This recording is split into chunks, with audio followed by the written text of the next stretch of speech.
Did you hear about the mathematician that got a calculator stuck up his bum? He had to work it out with a pencil.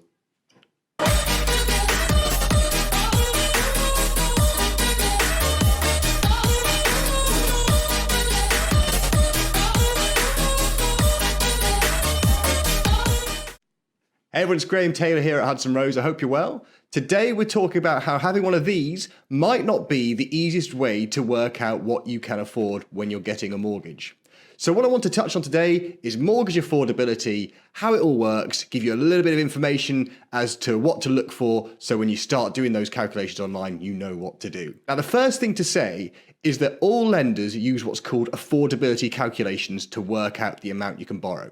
So in the old days, if you speak to older generations who maybe got a mortgage 20, 30 years ago, they'll often tell you that you can borrow X times your income. So they say, oh yeah, banks only lend 3.5 times single income or 3 times joint income.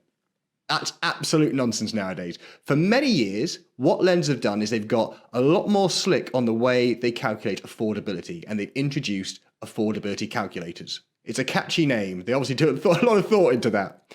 What the affordability calculator does is it takes all of your information, so different forms of income, number of financial dependents you may have, your age, the amount the mortgage term is going to be, things like, travel costs, all that sort of stuff, and then it spits out a number at the other end.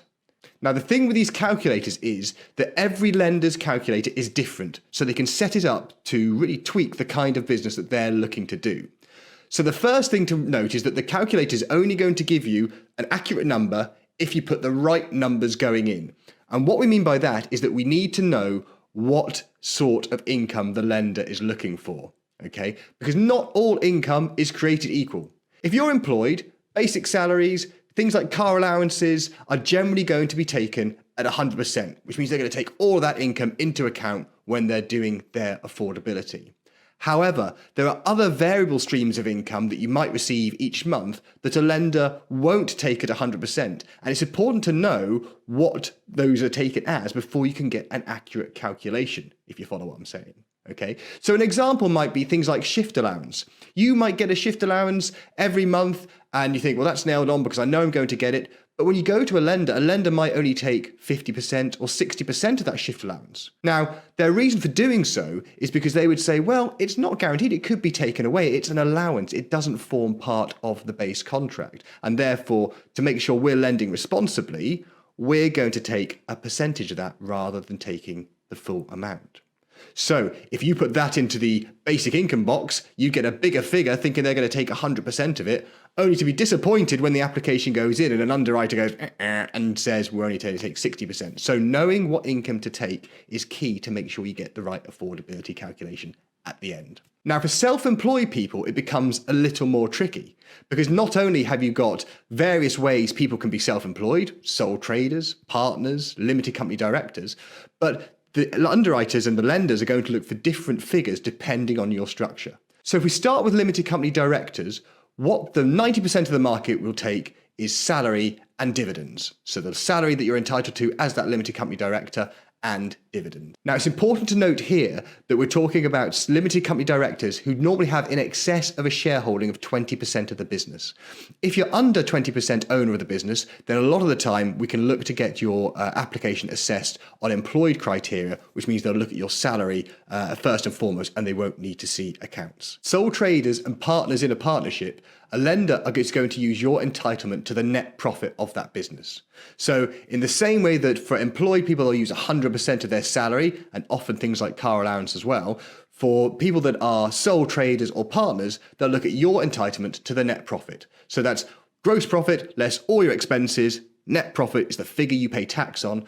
And what they're going to do is they're generally going to average that over 2 years to get a feel for exactly what figure to put into the calculator as income. Now, deductions are a big part when assessing affordability. So what are they going to do? They're going to look at a number of things that come off your income.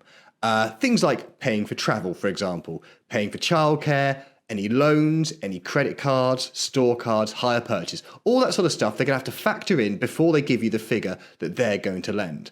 Now, with loans, it's quite straightforward because they're going to ask you to put in simply the monthly payment in a box and then they're going to calculate it from there. What you'll often find, though, is with credit cards, is they'll ask you for the balance that's outstanding. So why do they do this? Well, it's quite simple. The reason being is that you might have a credit card that makes a minimum payment each month and has a very low rate of interest, okay, because you're in your deal and all that kind of stuff in the initial period.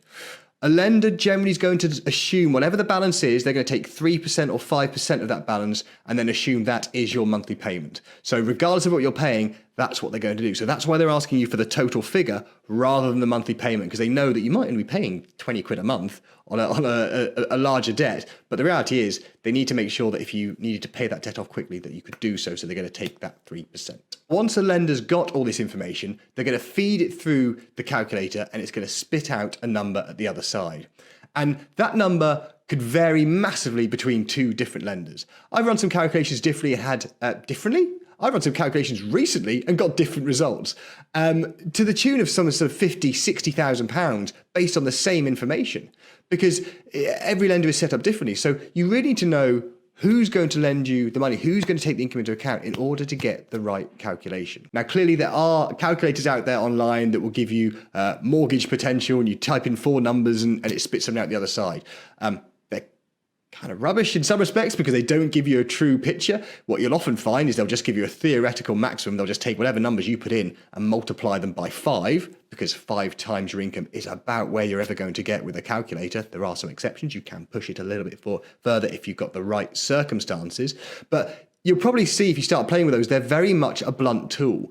To get an accurate idea of what you can borrow, you've got 2 options. You either go to a lender's website and fill in their calculator, which is going to be more in depth, okay?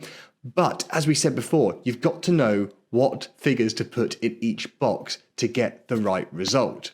So the other option is to speak to a broker or a mortgage advisor who can take your information down, and then they can do the calculations because they know where to put the numbers in which boxes with each lender, and come back and give you a more accurate description and picture of what you can borrow. So I hope that's been of some help. If you want to chat about it further, you can give me a call on 0330 122 9920, or you can find me on Facebook and reach out that way. We have lots of clients with their mortgage affordability. I get involved very much at the start of the journey. Some clients are with me for over 12 months before they eventually buy a property. That's absolutely cool. That's what we're here to do. So if it's something that we can help you with, reach out and say hi. But hopefully you found that useful. And yeah, take care. See you soon. Bye-bye.